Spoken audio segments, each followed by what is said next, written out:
नमस्कार, big news big show देख रहे हैं आप। आपके साथ मैं हूं Raj Thakur. Big news big show में बात होगी वक्फ बिल की, जो लोकसभा के बाद राज्यसभा में पेश किया गया। राज्यसभा में वक्फ संशोधन बिल पेश करते हुए केंद्रीय मंत्री किरण रिजिजू ने क्या बड़ी बातें कही, यह भी आपको सुनाएंगे। और केंद्रीय मंत्री जेपी नड्डा ने राज्यसभा में बिल पर चर्चा के दौरान कैसे विपक्ष को आईना दिखाने का काम किया, फिर आपको लिए चलेंगे लोकसभा की कार्रवाई की तरफ, जहां यह बिल पास हुआ। कितने वोट इस नए बिल के पक्ष में पड़े, यह भी आपको बताएंगे। वहीं दूसरी तरफ मुस्लिम समुदाय के लोग वक्फ संशोधन बिल के समर्थन में नजर आए हैं या विपक्ष में, उससे भी पर्दा उठाएंगे। सूर्य समाचार से खास बातचीत हुई है, उसका भी रुख करेंगे। अंत में आपको समझाएंगे कि यह वक्फ बिल है क्या नए प्रावधान इसमें किए गए हैं, वक्फ बोर्ड होता क्या है, इसके काम करने की प्रक्रिया क्या है। हर एक डिटेल जानकारी आप तक पहुंचाएंगे अगले आधे घंटे में, और बताएंगे कि लोकसभा में विपक्ष कैसे इससे नाराज दिखा और इसके विरुद्ध उनकी तरफ से वोट भी की गई। लोकसभा से लेकर राज्यसभा तमाम बातें समझाएंगे आपको वक्फ बिल से जुड़ी।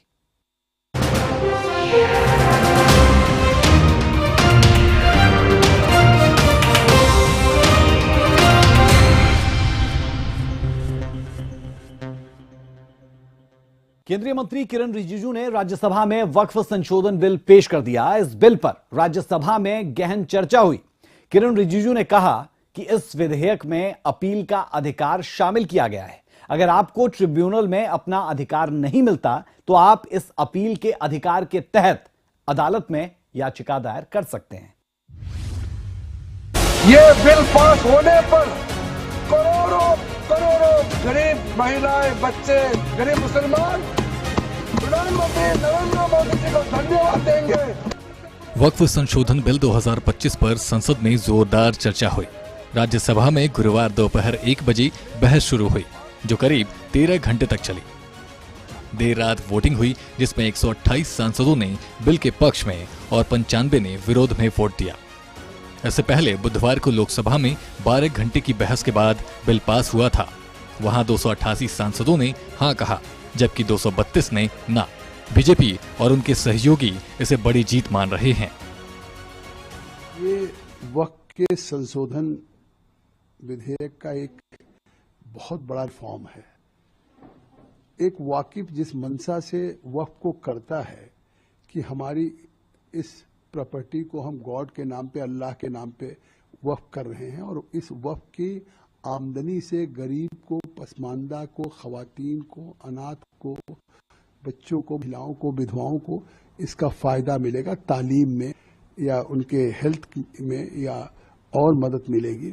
लेकिन इस वक्त से अभी पूरे देश में न कहीं कोई यूनिवर्सिटी बनाई गई, न कोई मेडिकल कॉलेज बनाया, न इंजीनियरिंग कॉलेज बनाया, और उसका फायदा कहीं किसी एक गरीब को नहीं मिल रहा है। और वो वक्फ का फायदा केवल मुतवल्ली, और waqf once is waqf is always waqf. और फिर भी उस वक्फ की प्रॉपर्टी जो गॉड के नाम पे किसी ने वक्फ किया, उसको भी बेच दे रहे हैं, को भी खुर्द-बुर्द कर दे रहे हैं, मुतवल्ली हो, केयरटेकर्स हो, वक्फ बोर्ड के जुड़े हुए अहलकार हो। तो आज उसमें एक बहुत बड़ा सुधारवादी कदम है। अब देश की प्रॉपर्टी को रजिस्टर्ड किया जाएगा इस कानून के दोनों सदनों में पारित होने के बाद 6 महीने में। वामसी पोर्टल भारत सरकार के अल्पसंख्यक मंत्रालय पर डाला जाएगा। इसके रख रखाव के लिए बोर्ड को और सुव्यवस्थित किया जाएगा। ये एक सुधार की प्रक्रिया है, और जिस प्रकार से माननीय प्रधानमंत्री जी के नेतृत्व में भारत की संसद ने ये कानून बनाया है, वो जो समाज के कमजोर वर्ग हैं, उन वर्गों को निश्चित रूप से इसका लाभ होगा। और हमारी सरकार गरीबों के लिए, समाज के कमजोर वर्गों के लिए इस प्रकार के सुधार की प्रक्रिया को हमेशा आगे बढ़ाती रही है, और मोदी जी के नेतृत्व में हम लोग इस प्रक्रिया को आगे बढ़ाएंगे। और ये जो बिल है, ये निश्चित रूप से समाज के जो कमजोर वर्गों के, मुस्लिम समाज के लोग, उनके उत्थान के लिए, उनके विकास के लिए निश्चित रूप से इसमें सहायक है। विपक्ष ने इस बिल पर जमकर विरोध कर कहा कि ये अल्पसंख्यकों के हक के खिलाफ है। लेकिन सत्ता पक्ष का दावा है कि इससे वक्फ संपत्तियों का सही इस्तेमाल होगा और गरीब मुस्लिमों को फायदा मिलेगा। अब बिल राष्ट्रपति द्रौपदी मुर्मू के पास भेजा जाएगा। अगर वो इसे मंजूरी दे देंगी तो ये कानून बन जाएगा।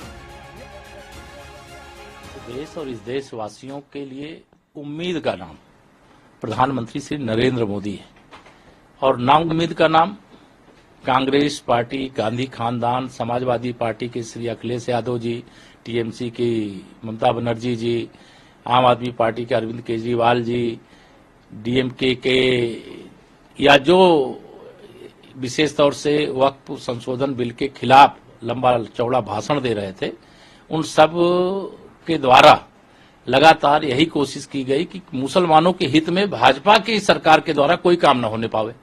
लेकिन हम वोट की राजनीति नहीं करते, हम सबके साथ सबके विकास की राजनीति करते हैं। इसलिए माननीय नरेंद्र मोदी जी के नेतृत्व में यह वक्फ संशोधन बिल पास हुआ है। इससे गरीब मुसलमान, जो इस देश का 90% से ज्यादा मुसलमान है, उसके कल्याण के लिए, उसके विकास के लिए, उसकी शिक्षा के लिए, उसकी चिकित्सा के लिए बहुत बड़ा रास्ता खुलने जा रहा है। और जो वक्फ के नाम पर अवैध कब्जा करने वाले थे, जो वक्फ के नाम पर भ्रष्टाचार करने वाले थे, वक्फ के नाम पर अपनी तिजोरी भरने वाले लोग थे, उनको इससे बहुत निराशा हो। इस देश के एक बहुत बड़े निर्णय का साक्षी बना है संसद भवन और लंबी चर्चा के बाद में आज ध्वनिमत से मैं कहूं कि जितना एनडीए के पास वोट था उससे कहीं ज़्यादा वोट मिला है और विपक्ष के पास जितना वोट था उससे कहीं कम उनको मिला है। और शायद ये पता था, तभी इस चर्चा में ना तो राहुल जी बोले, ना प्रियंका जी बोली, ना सोनिया जी बोली। वो उनका पता ही नहीं चला कि वो पक्ष में है कि विपक्ष में है। आदरणीय अखिलेश जी भी बोले तो दुनिया की कहानी तो सब सुनाई, लेकिन उन्होंने वक्त के बारे में कमी क्या है बिल के बारे में, इस पर कोई प्रकाश नहीं डाला। मैं समझता हूँ इसमें खामी कोई नहीं थी और ये सब जानते थे कि ये अल्पसंख्यक के हित में है और इससे किसी का शोषण नहीं होने वाला है। इसलिए मैं समझता हूँ लोगों ने पार्टी लाइन से हटकर भी वोट दिया। वक्फ संशोधन बिल को लेकर बहस खत्म हो गई है, लेकिन सियासी जंग अभी जारी रहने के आसार हैं। अब सबकी नजरें राष्ट्रपति के फैसले पर टिकी हैं। ब्यूरो रिपोर्ट, सूर्य समाचार। राज्यसभा में वक्फ बिल पर चर्चा के दौरान केंद्रीय मंत्री जेपी नड्डा ने भी मोर्चा संभाला। उन्होंने कहा कि वक्फ बिल पूरी तरह संवैधानिक है। विपक्ष पर निशाना साधते हुए उन्होंने कहा कि बिल पर कुछ लोग गुमराह कर रहे हैं। और क्या कुछ जेपी नड्डा की तरफ से कहा गया है, जरूर सुनें। मैं जानना चाहता हूं कि पिछले 70 साल किन लोगों ने उनको अलग रखा है, किन लोगों ने अलग रखा है, किन्होंने उनको डरा के रखा है, किन्होंने उनके साथ अलग व्यवहार करने की बात की है। मैं अपनी सरकार के बारे में मोदी जी के नेतृत्व में डंके की चोट पर कह सकता हूं कि यह बिल नेशन के इंटरेस्ट में है और उसके लिए हम लेकर के आए। केंद्रीय मंत्री और नेता सदन जेपी नड्डा ने राज्यसभा में वक्फ संशोधन बिल पर खुलकर अपनी बात रखी। वक्फ बिल पर राज्यसभा में बोलते हुए जेपी नड्डा ने कहा कि वक्फ संशोधन विधेयक 2025 का मूल उद्देश्य रिफॉर्म लाकर वक्फ की प्रॉपर्टी का उचित मैनेजमेंट करना है। नेता सदन जेपी नड्डा ने यह भी कहा कि कुछ लोग बिल पर लोगों को गुमराह कर रहे हैं। 25 राज्यों के वक्फ बोर्ड से हमने बात की। बिल किसी पार्टी का नहीं, देश हित में है। बहस में विपक्ष ने गलत तथ्यों को पेश किया। पीएम मोदी को देश के जरूरतमंदों की चिंता, वक्फ बिल से जवाबदेही बनाने की कोशिश, वक्फ की संपत्ति का सही रखरखाव की जरूरत। 70 सालों में देख लिया कि विकास कैसा हुआ। कांग्रेस ने मुस्लिमों को 2 दर्जे का नागरिक बनाया। मुख्यधारा में मुस्लिम बहनों को लाने से कांग्रेस ने रोका। 70 सालों में किसने मुस्लिमों को डरा कर रखा? तुर्की में वक्फ की संपत्ति सरकार के पास। मलेशिया में भी वक्फ को विशेष अधिकार नहीं। कई मुस्लिम देशों में 3 तलाक नहीं है। जैसा कि मैंने कहा कि मेरी उम्मीद है, तो मैं पूरा वाक्य इस तरीके से बोलता हूं कि मुझे उम्मीद है कि उम्मीद का समर्थन होगा। यह बिल का मूल उद्देश्य रिफॉर्म्स लाकर वक्फ के प्रॉपर्टीज की मैनेजमेंट को प्रॉपर करना। मेरे मन में भी ये बात आ गई कि उम्मीद की उम्मीद उम्मीद पर टिकी है। जी जी, क्योंकि आपने 2 बार कहा तो मैंने सोचा 3 बार कह दी। जी जी, नहीं बिल्कुल ठीक कहा आपने। अभी इस पर काफी चर्चा हुई है, पक्ष विपक्ष की तरफ से सभी लोगों ने चर्चा में भाग ले रहे हैं और अपने अपनी बातों को रख रहे हैं। कुछ बातें इस प्रकार से ध्वनि उसकी आती है जैसे कि सरकार, भारत सरकार आदरणीय मोदी जी के नेतृत्व में इस वक्फ बिल, इस उम्मीद को जो लेकर के आई है, वो कहीं बुलडोज कर रही है। ये ध्वनि देने की कोशिश हो रही है। मैं इसको सबसे पहले एक जिम्मेवार राजनीतिक दल के राष्ट्रीय अध्यक्ष के रूप में इस ध्वनि को समाप्त करके, इस नैरेटिव को जो बनाया जा रहा है उसका पुरजोर विरोध करता हूं और आपके माध्यम से, इस सदन के माध्यम से देश की जनता को यह बताना चाहता हूं कि प्रधानमंत्री मोदी जी के नेतृत्व में चलने वाली सरकार पूरी तरीके से डेमोक्रेटिक नॉर्म्स को फॉलो करके आगे बढ़ रही है। इस दौरान जेपी नड्डा ने 2013 वक्फ बिल की कमियां और 2025 के वक्फ बिल की खूबियां भी गिनाई। जेपी नड्डा ने कहा कि विपक्ष के लोग जेब में संविधान की किताब लेकर घूमते हैं, हमेशा दिखाते रहते हैं लेकिन पढ़ते नहीं, इस्तेमाल नहीं करते हैं। संविधान का इस्तेमाल हम करते हैं।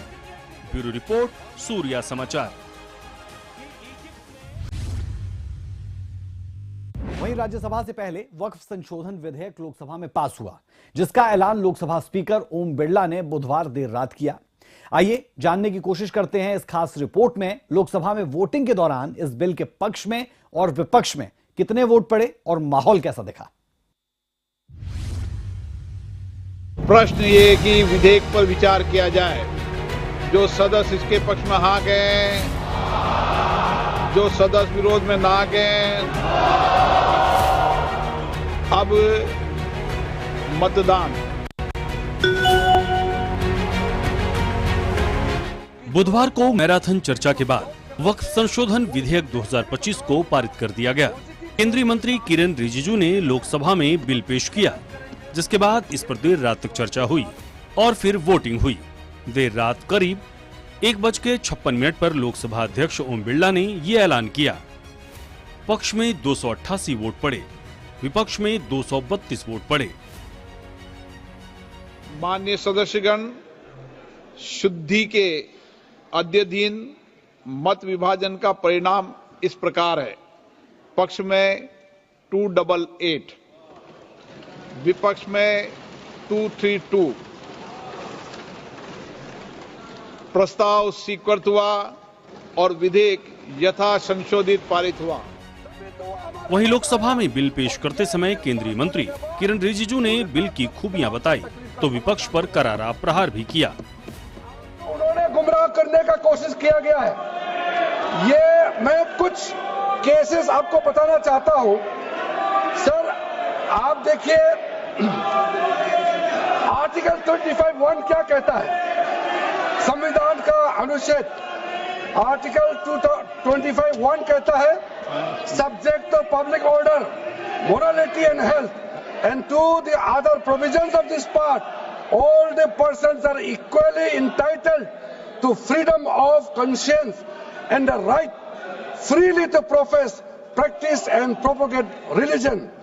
सर, गवर्नमेंट किसी भी धार्मिक व्यवस्था को, किसी भी रिलीजियस इंस्टीट्यूशन, कोई धार्मिक काम में हस्तक्षेप करने नहीं जा रहा है। ना ही वक्फ बोर्ड किसी धार्मिक स्थल का व्यवस्था में कोई भी तरीके से हाथ डालने का प्रावधान है, बिल्कुल नहीं है। सर, आप अगर हम कोई नमाज, सर ये क्या झूठ बोल रहे हैं। अध्यक्ष महोदय जी, ये वक्फ बोर्ड का जो प्रावधान किसी मस्जिद, किसी मंदिर, किसी धार्मिक स्थल का व्यवस्था का कोई लेना देना नहीं है। ये सिंपली एक प्रॉपर्टी का मैनेजमेंट का विषय है। वक्फ बिल पर मोदी सरकार को जिसकी उम्मीद थी वो पहला काम पूरा हो गया। जी हां, विपक्ष के विरोध के बावजूद लोकसभा से वक्फ संशोधन बिल आसानी से पास हो गया।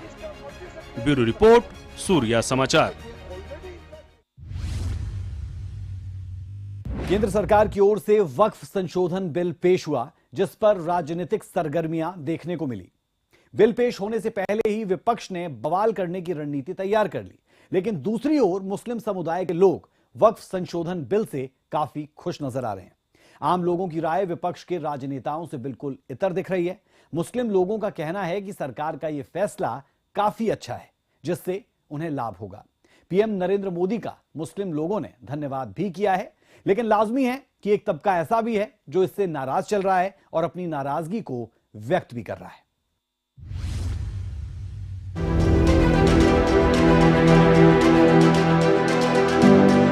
जहां एक तरफ वक्फ संशोधन बिल का विपक्षी दलों की ओर से विरोध हो रहा है, वहीं इस बिल का कई मुस्लिम संगठनों के साथ ही मुस्लिम महिलाएं समर्थन कर रही हैं। मुस्लिम महिलाओं का साफ कहना है कि पहले इसी तरह से ट्रिपल तलाक, एनआरसी और सीएए को लेकर मुस्लिम समाज को भड़काया गया।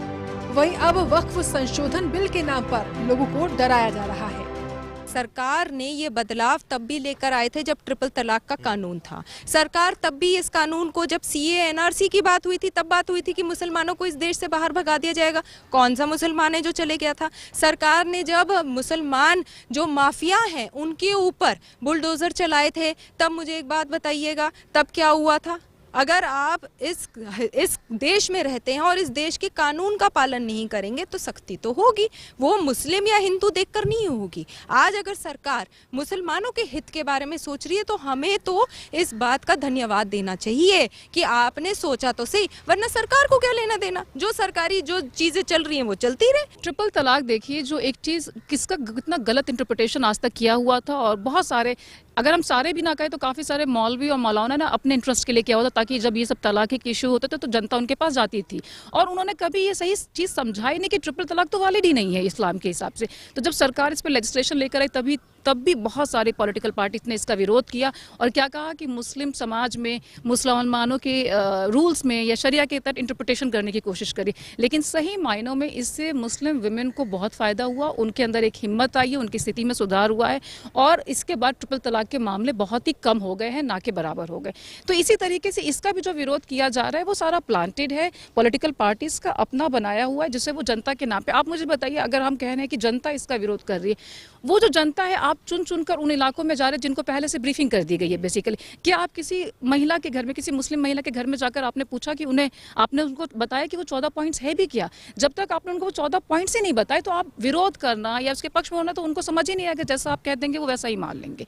तो इसीलिए ट्रिपल तलाक का जिस तरीके से विरोध किया गया था, लेकिन वो बिल्कुल सही साबित हुआ मुस्लिम महिलाओं के लिए। इसी तरीके से वक्फ अमेंडमेंट बिल भी मुस्लिम महिलाओं के लिए बहुत ही बेनिफिशियल साबित हुआ। साथ ही मुस्लिम महिलाओं ने वक्फ संशोधन बिल से मुस्लिम समाज के कल्याण होने की बात भी कही है।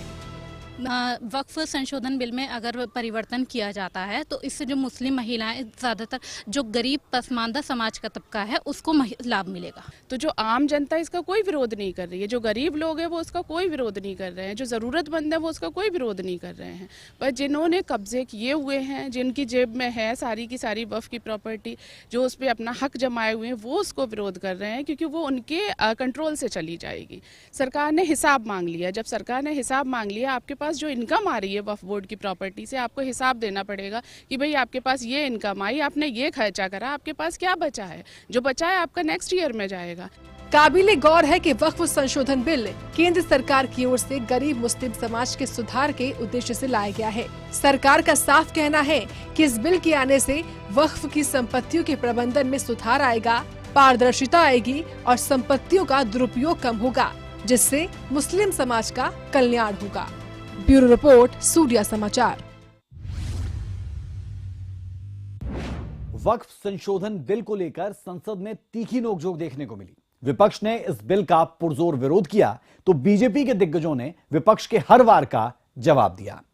चलिए आपको अपनी स्पेशल रिपोर्ट के जरिए समझाते हैं आखिर ये वक्फ बिल है क्या और इसमें कौन कौन से प्रावधान किए गए हैं जिस पर हंगामा बरपा है।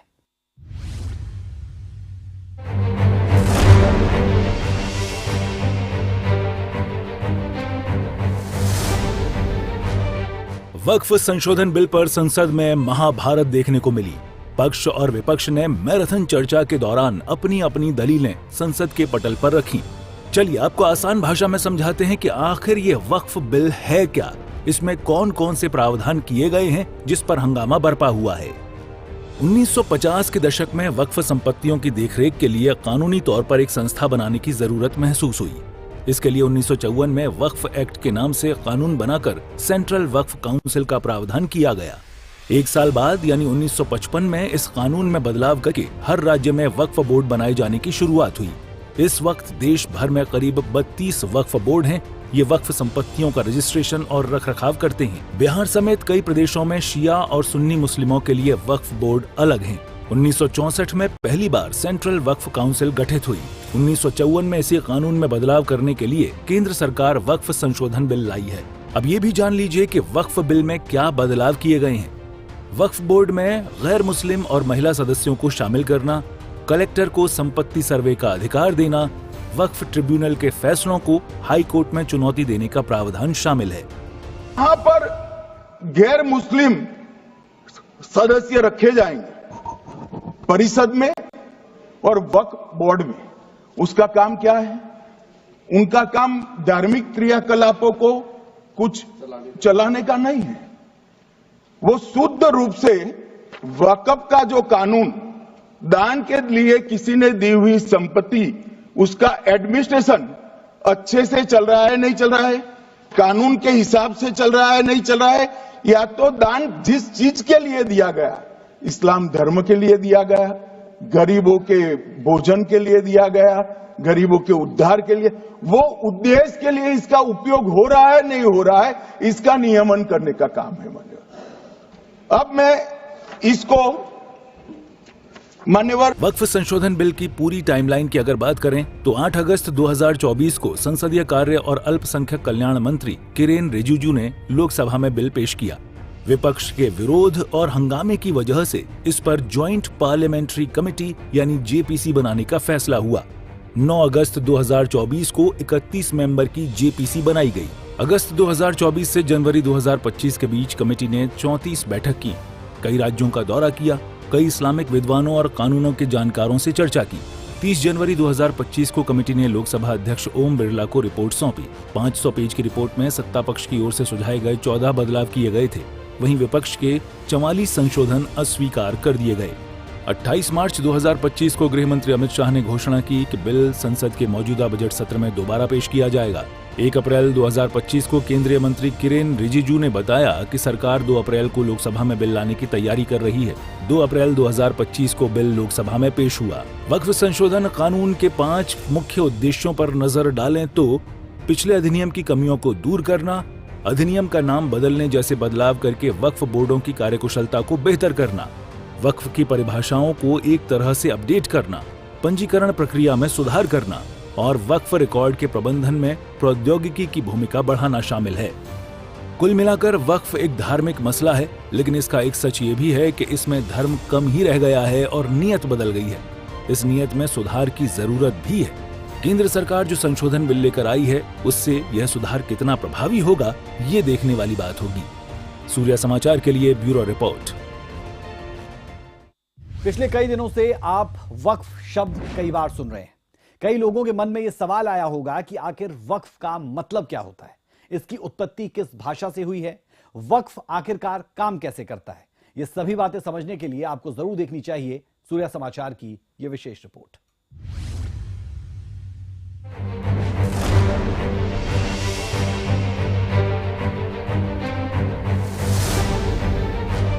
लोकसभा में बुधवार को वक्फ बिल का नया स्वरूप पेश किया गया। अब इस नए बिल के कानून बन जाने के बाद वक्फ की संपत्ति का विवाद सुलझाने में राज्य सरकारों को पहले से अधिक शक्तियां हासिल होंगी। ऐसे में चलिए आपको बताते हैं कि वक्फ का आखिरकार मतलब क्या होता है। वक्फ क्या होता है? वक्फ अरबी भाषा के वकुफा शब्द से बना है। इसका अर्थ होता है ठहरना या रोकना। वक्फ कोई भी चल या अचल संपत्ति हो सकती है। इसे इस्लाम को मानने वाला कोई भी व्यक्ति धार्मिक कार्यों के लिए दान कर सकता है। इस दान की हुई संपत्ति का कोई भी मालिक नहीं होता है। उसे संचालित करने के लिए कुछ संस्थान बनाए गए हैं। कैसे काम करता है वक्फ? भारत में वक्फ संपत्तियों का प्रशासन वर्तमान में वक्फ अधिनियम 1995 से शासित है। इसे केंद्र सरकार की ओर से अधिनियमित और विनियमित किया जाता है। ये प्रणाली बेहतर प्रबंधन और मुद्दों के तेज समाधान को सुनिश्चित करती है। पिछले कुछ वर्षों में कानूनी बदलावों ने वक्फ प्रशासन को अधिक पारदर्शी, कुशल और जवाबदेह बना दिया है। मान्यवर, आजादी के बाद वही एक्ट को 1954 में वक्फ के केंद्रीकरण के लिए बदला गया। 95 में वक्फ न्याय अधिकरण और वक्फ बोर्डों की स्थापना की। अब ध्यान से सुनिएगा मान्यवर, वक्फ परिषद और वक्फ बोर्ड ये 1995 से आए। ये पूरा झगड़ा जो चल रहा है, आपने नॉन हिंदू को रख दिया और नॉन मुस्लिम को रख दिया, गैर मुस्लिम को रखा। वो झगड़ा वक्फ में दखल करने का है। पहले तो वक्फ में कोई गैर इस्लामिक सदस्य आएगा ही नहीं, ये स्पष्टता समझ लीजिए। ना मुतवल्ली गैर इस्लामिक होगा, ना वाकिफ गैर इस्लामिक। काबिल गौर है कि भारत में वक्फ संपत्तियों की संख्या बहुत ज्यादा है। मस्जिदें, कब्रिस्तान, स्कूल और अस्पताल जैसी जगहें इसके उदाहरण हैं। सूर्या समाचार के लिए ब्यूरो रिपोर्ट। तो ये हमने कोशिश की कि वक्फ बिल से जुड़ी तमाम बातें आपको समझाएं, लोकसभा से लेकर राज्यसभा का समीकरण आपके सामने रखें। अभी के लिए बिग न्यूज बिग शो में इतना ही। मुझे और मेरी पूरी टीम को दीजिए इजाजत। खबरों का सिलसिला सूर्या समाचार पर बदस्तूर जारी है। नमस्कार।